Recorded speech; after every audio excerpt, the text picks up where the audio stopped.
మీ personal interviews మరియు వ్యాపార ప్రకటనల కొరకు ఈ నెంబర్ని సంప్రదించండి.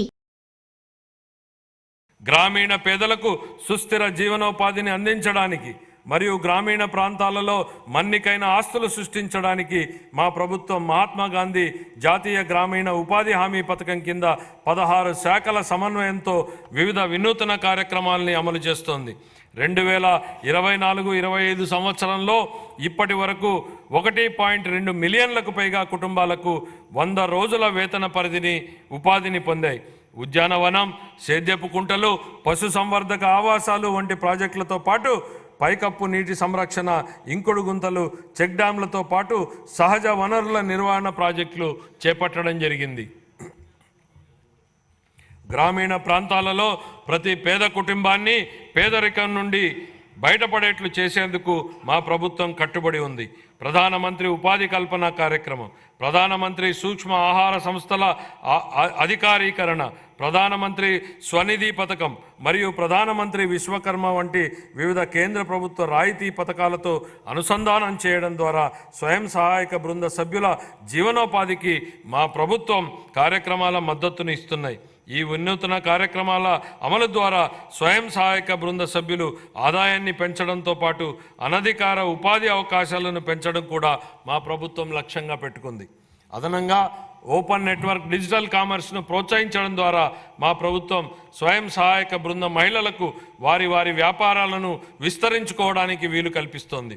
వారి ఉత్పత్తులను మార్కెట్లకు చేర్చడానికి విస్తృతంగా అవకాశాలను కల్పిస్తూ మరియు వారి అమ్మకాల సామర్థ్యాన్ని మెరుగుపరచడంలో ఇది వారికి ఉపయోగపడుతుంది.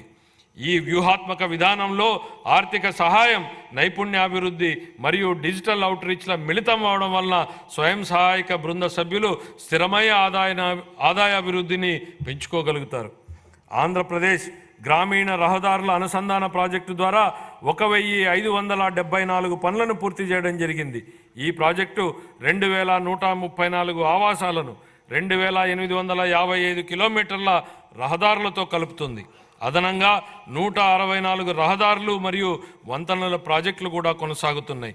2024 ఆర్థిక సంవత్సరానికి గాను పంచాయతీరాజ్ గ్రామీణాభివృద్ధి శాఖకు 16,739 కోట్ల రూపాయల కేటాయింపును ప్రతిపాదిస్తున్నాను. పట్టణాభివృద్ధి. గత ప్రభుత్వ హయాంలో పట్టణ ప్రాంతాలు తీవ్ర నిర్లక్ష్యానికి గురయ్యాయి.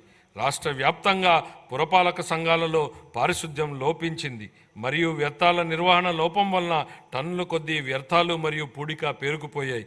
మా ప్రభుత్వం ప్రణాళికాబద్ధంగా సుస్థిర పట్టణాభివృద్ధికి కట్టుబడి ఉంది.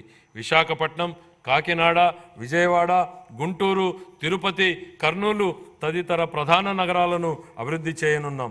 50,000 నుంచి 99,999 మంది జనాభా ఉన్ని 2వ తరగతి పట్టణాలకు భౌగోళిక సమాచారక వ్యవస్థ GIS ఆధారిత బృహత్తర ప్రణాళికలను రూపకల్పనకు శ్రీకారం చుట్టడం జరిగింది. అమృత్ 2 కింద జలవనరుల పునరుద్ధరణ, మురుగునీటిని శుద్ధి చేసి తిరిగి వినియోగించుకోవడం, వర్షపు నీటి సంరక్షణతో పాటు ప్రజలందరికీ సురక్షిత నీటిని సరఫరా చేయాలని మా ప్రభుత్వం భావిస్తోంది. అన్ని పట్టణ ప్రాంతాలలో పట్టణ మౌలిక సదుపాయాలు మరియు అత్యవసర సేవలకు సేవా స్థాయి ప్రమాణాలను సాధించడానికి ప్రణాళికలు రూపొందించబడ్డాయి. 5 ఏళ్లుగా కనుమరుగైన రాష్ట్ర కళల రాజధాని అమరావతి నేడు రూపుదిద్దుకుంటోంది. ప్రపంచ స్థాయిలోనే అత్యుత్తమ మౌలిక సదుపాయాలు, పెట్టుబడులు మరియు ఉద్యోగాలకు ప్రపంచ స్థాయి గమ్యస్థానంగా అమరావతి మారబోతోంది. అత్యంత నివాసయోగ్యమైన, సమర్థవంతమైన మరియు సుస్థిరమైన హరిత నగరంగా అమరావతిని తీర్చిదిద్దేందుకు మా ప్రభుత్వ ప్రణాళికలు దోహదపడ్డాయి. రాజధాని నగరంలో మౌలిక సదుపాయాలు అభివృద్ధి చేయడానికి మా ప్రభుత్వం కేంద్ర ప్రభుత్వం ద్వారా బహుళ పాక్షిక నిధుల సంస్థల నుండి 15,000 కోట్ల రూపాయల నిధులను పొందడం జరిగింది. పట్టణ ప్రాంతంలో నివసిస్తున్న నిరుపేదలకు సరసమైన ధరలకు ఆహారాన్ని అందించడంతో మా ప్రభుత్వం మొత్తం 123 పట్టణ ప్రాంతాల పరిధిలో 204 అన్నా క్యాంటీన్లను ఏర్పాటు చేయడం జరిగింది. గ్రామీణ ప్రాంతాల్లో కూడా 158 అన్నా క్యాంటీన్లను ఏర్పాటు చేయడానికి ప్రణాళికలు సిద్ధం చేయడం జరిగింది. 2024-25 ఆర్థిక సంవత్సరానికి పురపాలక పట్టణాభివృద్ధి శాఖకు 11,490 కోట్ల రూపాయల కేటాయింపును ప్రతిపాదిస్తున్నాను. గృహ నిర్మాణం 2029 నాటికి అందరూ ఇళ్లు నిర్మించి ఇవ్వాలన్న మా ప్రభుత్వం కృతనిశ్చయంతో ఉంది. ప్రధానమంత్రి ఆవాస్ యోజన ఎన్టీఆర్ నగరాలు పథకం కింద ఆర్థికంగా వెనుకబడిన వర్గాలకు 25 లక్షల ఇళ్ల పట్టాలు ఇవ్వాలని లక్ష్యంగా పెట్టుకోవడం జరిగింది. ఈ నిర్ణయం ఆర్థికంగా వెనుకబడిన వర్గాల సంక్షేమ కార్యక్రమానే కాకుండా రాష్ట్ర ఆర్థిక కార్యకలాపాలకు కూడా ఊతమిస్తోంది. ఈ కార్యక్రమం కింద ఇంటి స్థలాన్ని కానీ పక్కా ఇళ్ళు లేని వారికి ఇళ్ల స్థలాల పట్టాలు మంజూరు చేయడం జరుగుతుంది. ప్రధానమంత్రి ఆవాస్ యోజన కింద 6.9 లక్షల ఇళ్ళు, ప్రధానమంత్రి ఆవాస్ యోజన కింద 1.79 లక్షల గ్రామీణ ఇళ్లను పూర్తి చేయాలని ప్రతిపాదించడం జరిగింది. ప్రధానమంత్రి జన్మన్ పథకం కింద నిస్సహాయ గిరిజన సమూహాల కోసం 15,000 పైగా గృహాలను పూర్తి చేయాలని ప్రతిపాదించడం జరిగింది. అన్ని శాఖల సమన్వయంతో హౌసింగ్ లేఅవుట్లలో మౌలిక సదుపాయాలను అభివృద్ధి చేయడానికి మా ప్రభుత్వం కట్టుబడి ఉంది. 2024-25 ఆర్థిక సంవత్సరానికి గృహ నిర్మాణ శాఖకు 4,012 కోట్ల రూపాయల కేటాయింపుని ప్రతిపాదిస్తున్నాను. జలవనరుల నిర్వహణ, సాగునీటి రంగాన్ని గత ప్రభుత్వం పూర్తిగా నిర్లక్ష్యం చేసింది. వంశధార స్టేజ్ 2, హంద్రీనీవా సుజల స్రవంతి 2వ దశ, వెలుగొండ ప్రాజెక్టు, తోటపల్లి బ్యారేజు, గజపతి నగరం బ్రాంచ్ కెనాల్, చింతలపూడి ఎత్తిపోతల పథకం, Pulichintala Gundlakamma reservoir, Somasila Swarnamukhi link canal వంటి సాగునీటి ప్రాజెక్టుల్లో ఏ ఒక్కదానిలోనూ పురోగతి లేదు.